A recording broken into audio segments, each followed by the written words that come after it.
हाय, आता पुढचा आपण प्रश्न बघतोय. 7वा झाला, आता 8वा. हे सगळं स्कॅन करून तुम्हाला मी पाठवलेलंच आहे. Amit draws a bill for ₹7,500 on Tushar for 4 months. अमितने काय केले? 7,500 रुपयाचं बिल ड्रॉ केलंय तुषारवर 4 महिने. Amit discount the bill with his bankers at 8% per annum. अमितने काय केलंय?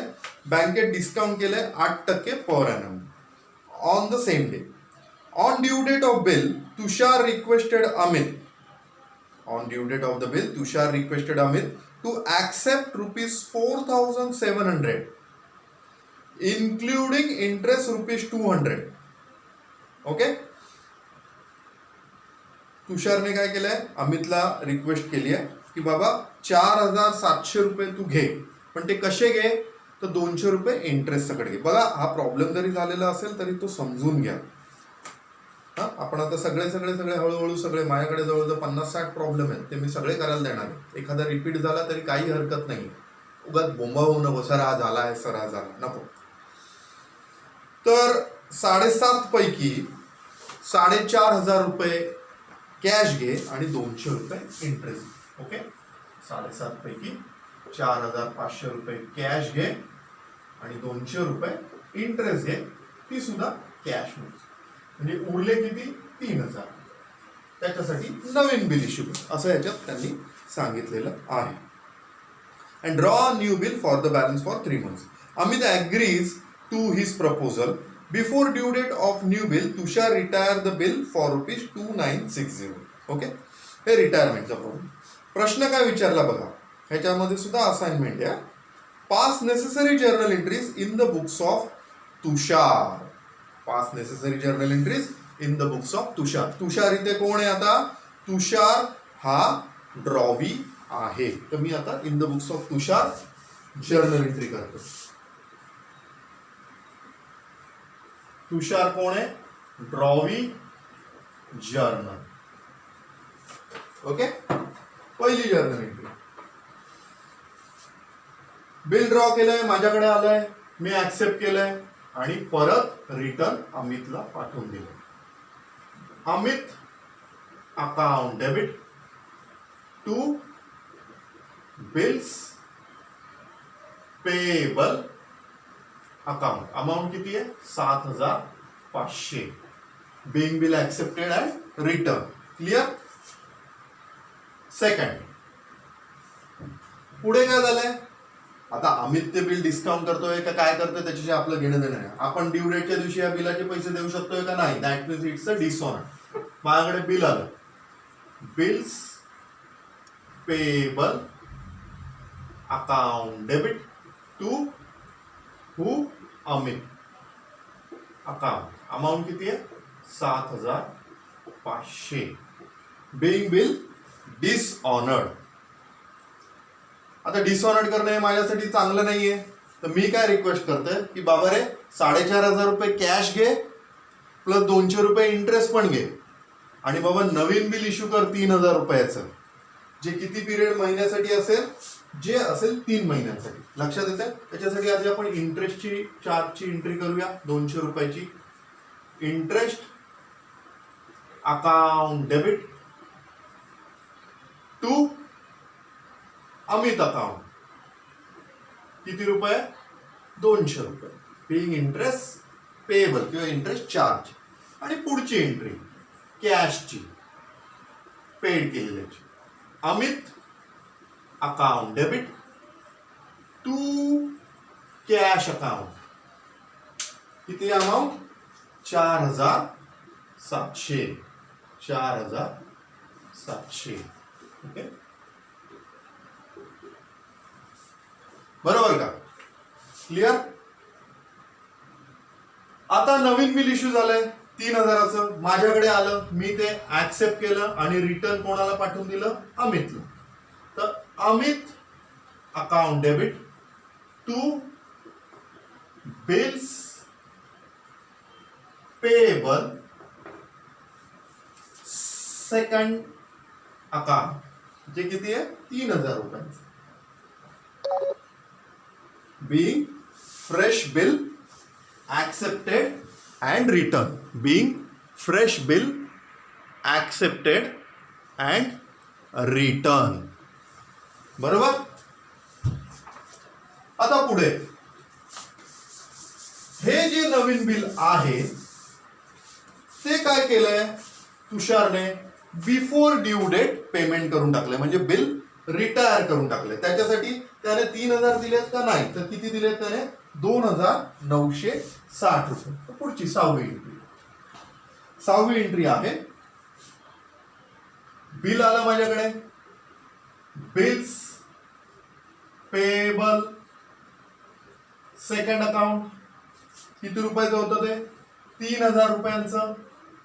पण त्याच्या अगेन्स्ट मी कॅश किती दिली आहे, what goes out, cash goes out 2,960.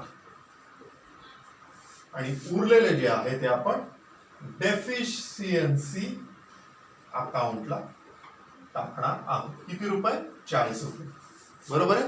Bing bill retire under rebate.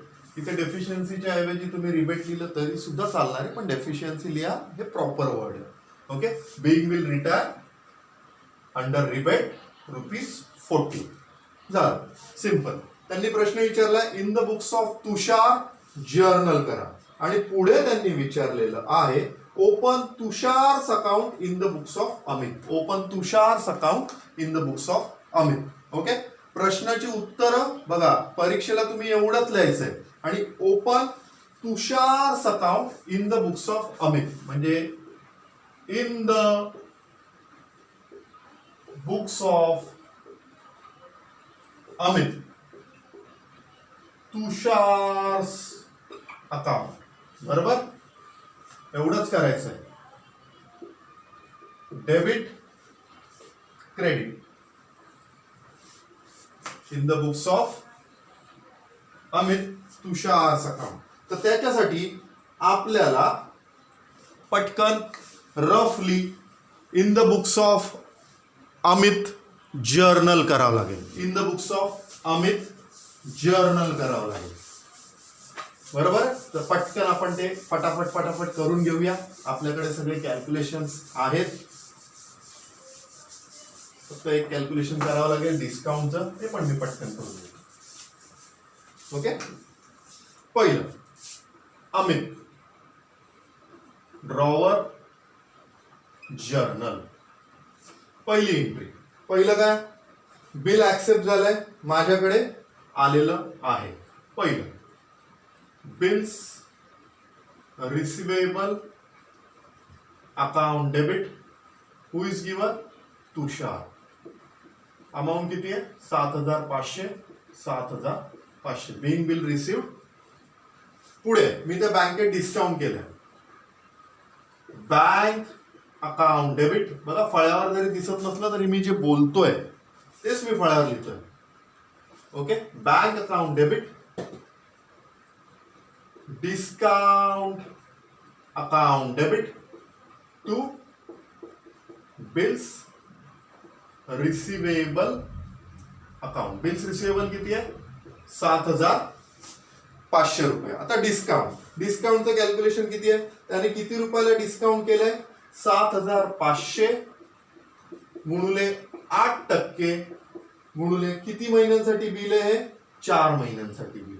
4/12. बरोबर आहे. 0 गेलं 0 गेलं 0 गेलं 0 गेलं. ओके.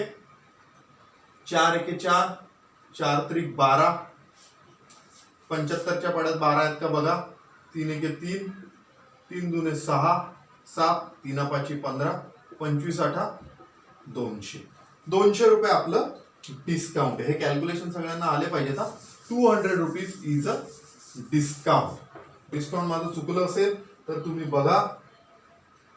ओके. पुढची तिसरी जर्नल एंट्री. सॉरी, इकडे 200 रुपये आणि 7,300.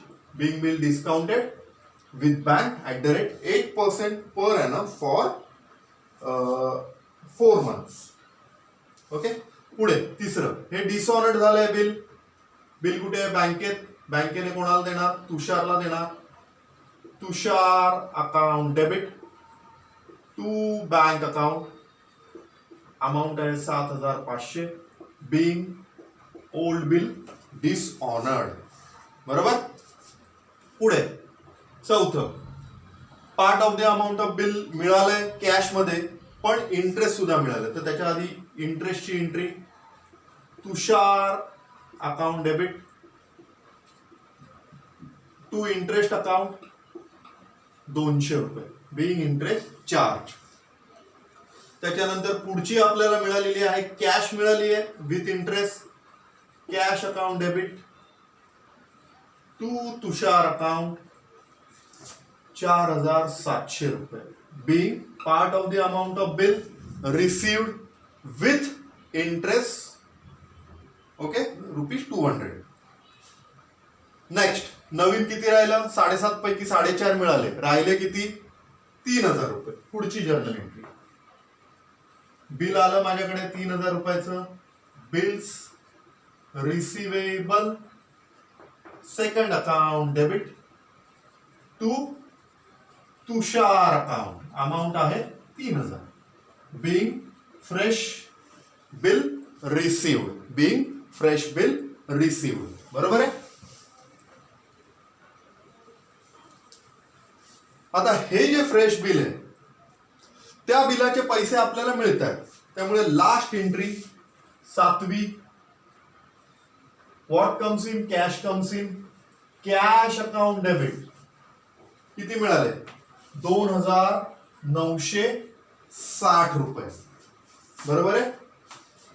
रिबेट अकाउंट डेबिट किती मिळाले? 40 रुपये.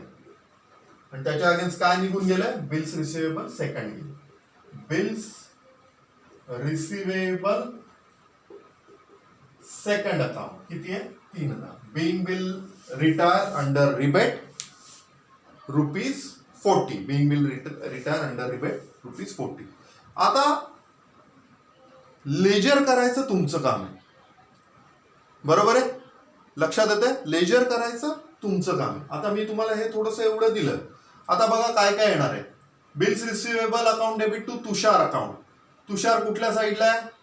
क्रेडिट साईडला. मग तुषारच्या क्रेडिटला काय येणार? बाय बिल्स रिसिवेबल अकाउंट किती असणार? 7500 रुपये. बरोबर आहे.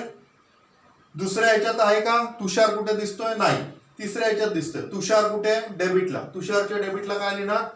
To bank 7500. चौथ्या ह्याच्यात तुषार कुठे दिसतोय? डेबिटला दिसतोय. तुषारच्या डेबिटला काय लिहिणार? टू इंटरेस्ट 200 रुपये. बरोबर आहे. पाचव्या ह्याच्यात तुषार कुठे दिसतोय? क्रेडिटला दिसतोय. तुषारच्या क्रेडिटला लिहिणार बाय कॅश 4700 रुपये. सहाव्या ह्याच्यात तुषार कुठे दिसतोय? क्रेडिट साईडला. तुषारच्या क्रेडिट साईडला येणार बाय बिल्स रिसिवेबल 3000 रुपये. बरोबर आहे. लक्षात येते? By bills receivable 3000. हे तुम्ही सोडवायचं आहे. बघा 7500 रुपयाने इकडे बॅलन्स येणार. चलो, आजच्या पुरती एवढंच. असाइनमेंट काय करायचं ते तुम्हाला माहिती आहे. ते लवकरात लवकर सोडवा, वेळेत सोडवा. ओके. आणि ज्या काय आपल्या क्लासच्या टर्म्स अँड कंडिशन असतील त्याप्रमाणे असाइनमेंट सबमिट करा. Thank you very much. पुढच्या वेळेस नवीन वही आणायची आहे. आत्ताची जी ही वही आहे ती फक्त बिल ऑफ एक्सचेंजसाठी वापरायची. पुढची वही आपल्याला फायनल अकाउंटसाठी वापरायची. ती नवीन वही आणायचं आहे. ओके. थँक्यू.